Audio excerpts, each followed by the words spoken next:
अस्सलामु अलैकुम वरहमतुल्लाहि वबरकातुहू। कई भाइयों ने मुझसे पूछा था कि हज़रत कुछ इस तरह के कहवे बता दीजिए जिससे हमारी बॉडी का जो एक इम्यून सिस्टम होता है, जो एक दिफाई निज़ाम होता है, जिससे हमारी बॉडी को बीमारियों से प्रोटेक्शन मिलता है, बीमारियों से बचाव मिलता है। तो आज चूँकि मौसम बदल रहा है, थोड़ी कभी सर्दी हो जाती है, कभी गर्मी हो जाती है, अचानक फ़ौरन ज़ुकाम हो जाता है, फ़ौरन बुखार हो जाता है।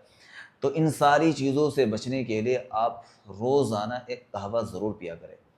आप दिन में 3 दफ़ा भी पी सकते हैं और 2 दफ़ा भी पी सकते हैं। बड़े कमाल के रिज़ल्ट से इंशाअल्लाह जल्दी से ज़ुकाम नहीं होगा, बुखार नहीं होगा, आप बार-बार बीमार नहीं पड़ेंगे। फ्री में चीज़ दे रहा हूँ, इसकी कदर कीजिएगा। 3 चीज़ें आपने लेनी है। एक तो लेना है आपको बादियान खताई। आप इसकी पिक्चर देख सकते हैं, ज़्यादातर लोग इसको बिरयानी में भी डालते हैं और इसको स्टार फूल भी बोलते हैं। 3 आदद ये ले लीजिए, यानी 3 पीस इसके ले लीजिए।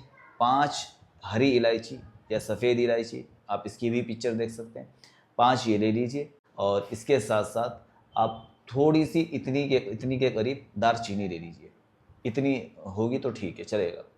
ये 3 चीज़ें ले लीजिए और इन तीनों चीज़ों को आपको आधे गिलास पानी के अंदर भिगोना है। अगर कुछ देर भिगो देंगे तो और बेहतर है, अगर आपके पास वक़्त नहीं है डायरेक्ट इसको उबाल भी सकते हैं। इतना उबालें कि आधे में से थोड़ा-सा पानी रह जाए, 1 कप के बराबर पानी रह जाए। ये आपको पीना है।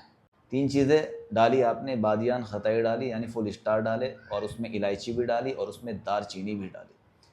इसको आप दिन में 3 दफ़ा पी लिया करें। आपने सुबह में पी, शाम को फिर पी लें इसी में दोबारा से पानी डाल के। दोस्तों बड़ी कमाल की चीज़ है, इससे इंशाअल्लाह आप जल्दी से बीमार नहीं होंगे, आपको बार-बार ज़ुकाम नहीं लगेगा, आपको बार-बार बुखार नहीं होगा और जो आपका एक आसाबी निज़ाम है, नर्वस सिस्टम जो बहुत ज़्यादा स्ट्रॉन्ग हो जाएगा। सुस्ती नहीं आएगी, कमज़ोरी सी नहीं आएगी, मसल्स भी इससे बहुत अल्हम्दुलिल्लाह स्ट्रॉन्ग हो जाते हैं। तो ये चीज़ मैंने आपको बड़ी बेहतरीन बताई है, ज़्यादा नहीं, मुश्किल से 50 रुपए लगेंगे और बहुत सारा आ जाएगा और ये आपके पास 5-7 दिन चल जाएगा। तो ये कहवा ज़रूर पिया करें, कोई भी पी सकता है, इसका कोई साइड इफ़ेक्ट नहीं, कोई नुकसान नहीं। बाकी अगर आपको कोई प्रॉब्लम है, हमें ज़रूर बताइएगा। बहुत शुक्रिया।